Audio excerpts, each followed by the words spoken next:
Assalamualaikum warahmatullahi wabarakatuh.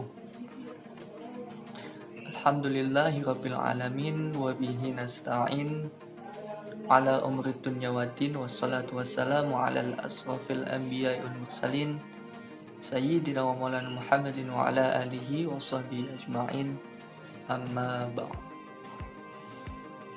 Yang kami hormati Bapak Muhammad Imran Rasyadi selaku dosen pembimbing mata kuliah Ilmu Pendidikan kelas D. Tak lupa pula teman-teman semua yang saya hormati, para mahasiswa mata kuliah Ilmu Pendidikan di kelas D. Ya, langsung saja untuk mempersingkat waktu, perkenalkan kami dari kelompok 2 Ilmu Pendidikan. Nama saya Lutfan Diwansyah, NIM 2119304. Kemudian ada Mbak Dini Nurfadilah, NIM 2119308, dan Mas Muhammad Hafid Maulana, NIM 2119313. Baik, saya lanjutkan. Pada kesempatan kali ini kami akan membahas 4 sub pembahasan. Yang pertama tentang pengertian dari landasan, asas maupun komponen pendidikan itu sendiri. Yang kedua tentang macam-macam landasan pendidikan. Yang ketiga asas pendidikan, dan yang terakhir tentang komponen pendidikan. Untuk mempersingkat waktu, langsung saja kita menuju ke pembahasan yang pertama tentang pengertian dari landasan, asas, dan komponen pendidikan. Untuk yang pertama tentang landasan pendidikan merupakan segala sesuatu yang mendasari atau menggagasi dan melandasi suatu pendidikan, baik itu sebuah konsep ataupun gagasan. Dan untuk pengertian asas pendidikan sendiri adalah kebenaran yang dijadikan pokok dasar dalam merumuskan dan melaksanakan pendidikan itu sendiri, dimanapun dan kapanpun. Dan yang ketiga tentang komponen pendidikan. Komponen pendidikan ialah bagian dari suatu sistem yang memiliki peran dalam berlangsungnya proses untuk mencapai tujuan dari sistem pendidikan tersebut. Next, kita ke landasan pendidikan. Landasan pendidikan sendiri ada bermacam-macam. Yang pertama merupakan landasan filosofis. Merupakan asumsi filsafat yang menjadi titik tolak dalam pendidikan itu sendiri. Landasan filosofis sendiri berkenaan dengan tujuan filosofis dalam praktik pendidikan sebagai sebuah ilmu. Oleh karena itu, kajian yang dapat dilakukan untuk memahami landasan filosofis ini adalah menggunakan pendekatan filsafat ilmu yang meliputi 3 bidang, yaitu ontologi, epistemologi, dan aksiologi. Untuk yang kedua ada landasan yuridis. Landasan yuridis merupakan seperangkat konsep peraturan perundang-undangan yang menjadi titik tolak sistem pendidikan, dan pendidikan harus dilandasi dengan ini. Misalnya seperti peraturan perundang-undangan ya. Misal dalam Undang-Undang 45 pasal 31 ayat 5 yang berbunyi, pemerintah memajukan ilmu pengetahuan dan teknologi dengan menjunjung tinggi nilai agama dan persatuan bangsa untuk kemajuan peradaban serta kesejahteraan umat manusia. Kita lanjut, yang ketiga ada landasan sosiologis budaya. Landasan sosiologis dan budaya ini merupakan analisis ilmiah tentang proses sosial dan pola interaksi sosial di dalam sistem pendidikan. Hal ini berkaitan dengan lingkungan pendidikan itu sendiri. Misalnya seperti hubungan sistem pendidikan dengan aspek masyarakat lain. Terus ada hubungan kemanusiaan di sekolah. Misal antara guru sama murid, antara murid satu dengan murid yang lain juga. Terus pengaruh sekolah kepada seluruh warganya dan sekolah dalam komunitas. Yang keempat ada landasan psikologis.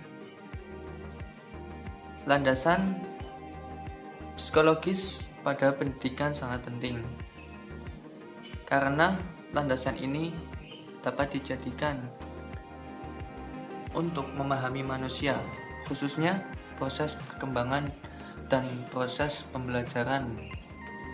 Misalnya seperti guru harus memahami landasan ini supaya bisa mengamati kemajuan atau peningkatan perkembangan siswanya itu sendiri. Dan yang kelima adalah landasan ilmiah. Landasan ilmiah merupakan kemampuan dan sikap ilmiah sedini mungkin harus dikembangkan dalam diri peserta didik.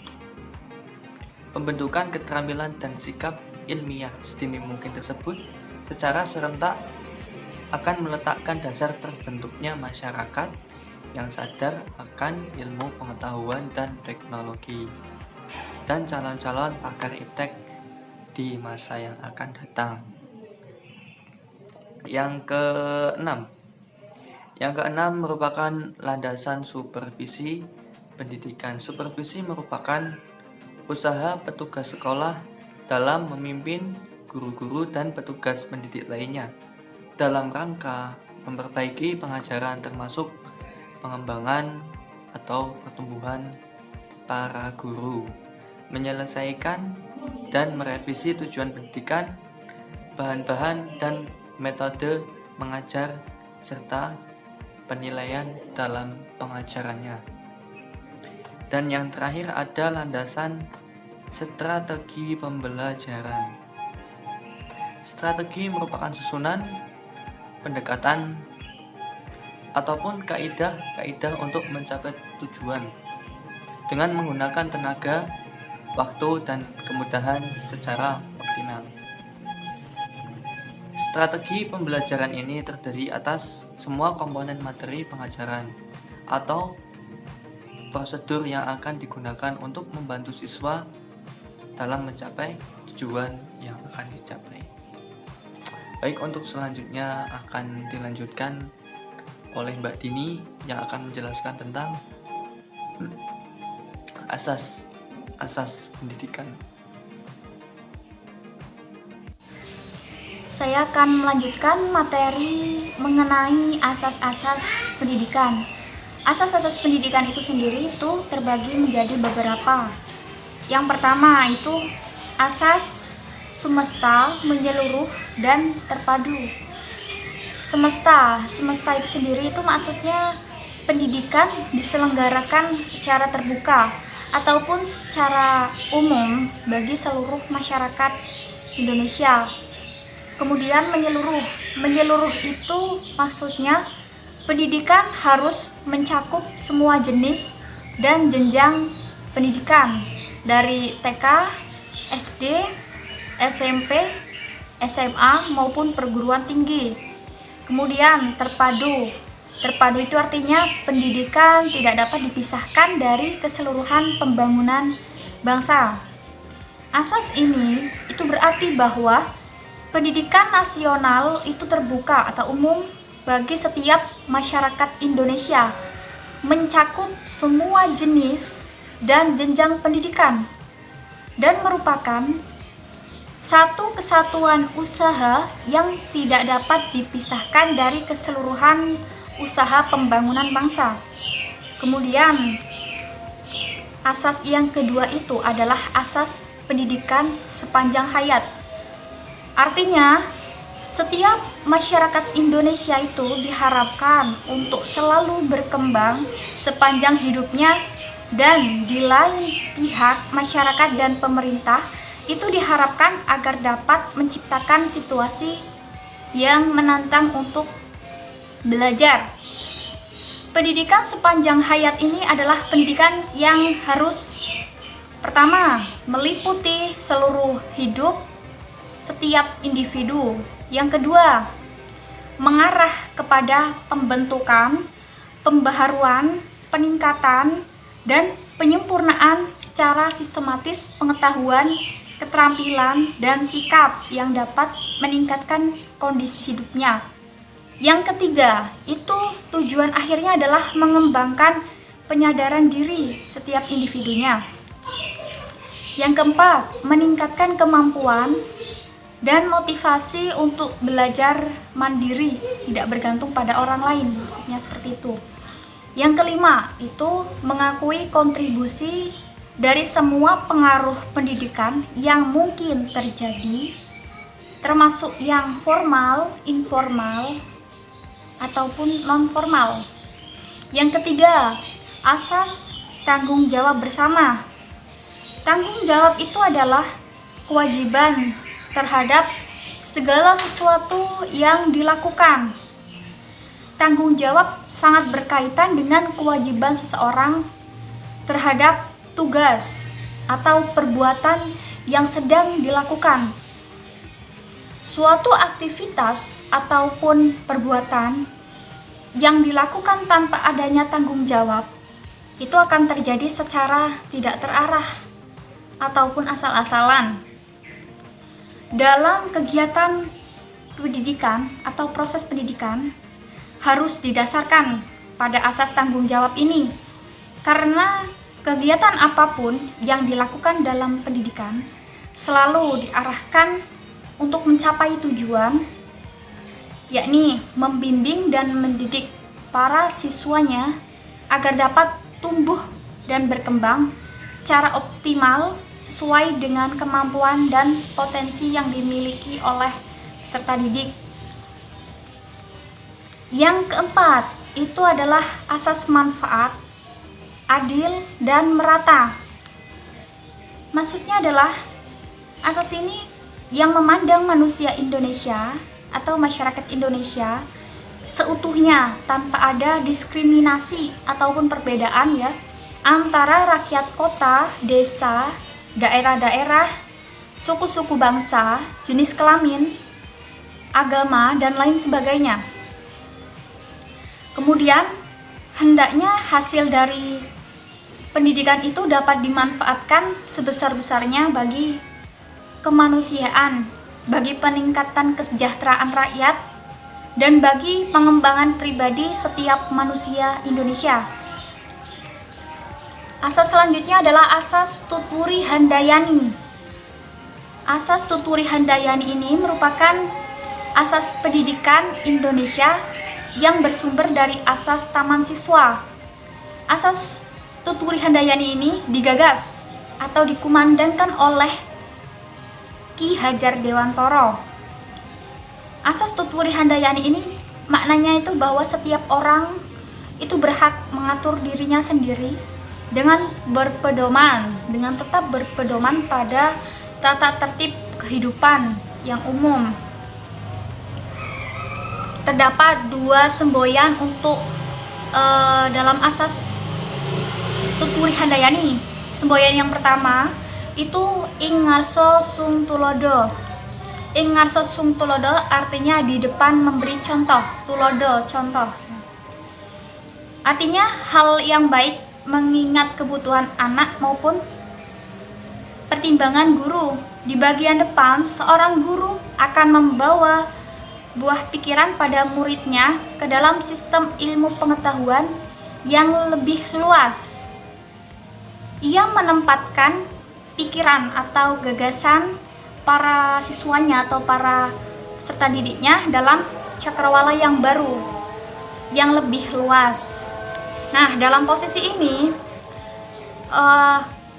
guru itu dapat membimbing dan memberi teladan. Kemudian yang kedua itu adalah ing madya mangun karso. Ing madya mangun karso itu diterapkan dalam situasi ketika anak itu kurang bergairah atau ragu-ragu dalam mengambil suatu keputusan ataupun tindakan, sehingga perlu diupayakan untuk memperkuat motivasinya. Kemudian guru itu maju ke tengah-tengah pemikiran para muridnya. Dalam posisi ini, guru itu menciptakan situasi yang memungkinkan para muridnya itu mengembangkan, memperbaiki, mempertajam, atau bahkan mungkin mengganti pengetahuan yang telah dimiliki peserta didik itu. Yang keenam itu asas kemandirian dalam belajar. Asas ini tidak dapat dipisahkan dari dua asas tuturi handayani dan belajar sepanjang hayat. Implikasi dari asas ini adalah peserta didik harus menjalankan peran komunikator, fasilitator, organisator, dan lain sebagainya. Terima kasih.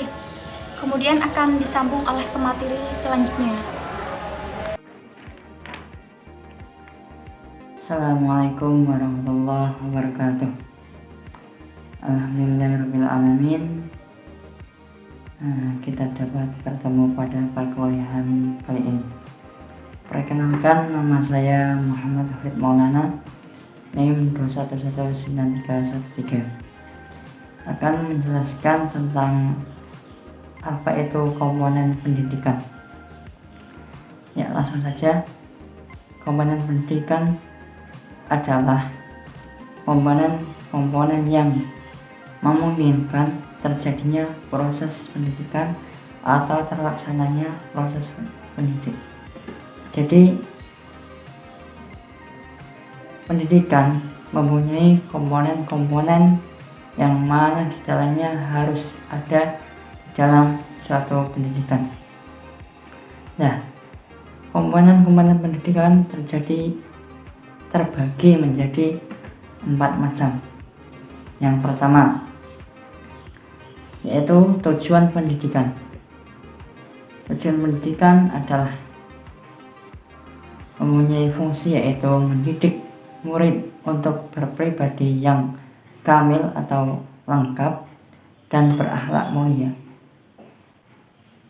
Tujuan pendidikan di sini berada di lingkup tujuan pendidikan Islam sesuai dengan dalil surat Ali Imran ayat 102 yang berbunyi, A'udzubillahi minasyaitonirrajim. Ya ayyuhalladzina amanu taqullaha haqqa tuqatih wa la tamutunna illa wa antum muslimun. Al-ayat. Yang artinya, ya ayyuhalladzina amanu, wahai orang-orang yang beriman. Ya ayyuhalladzina amanu taqullaha haqqa tuqatih.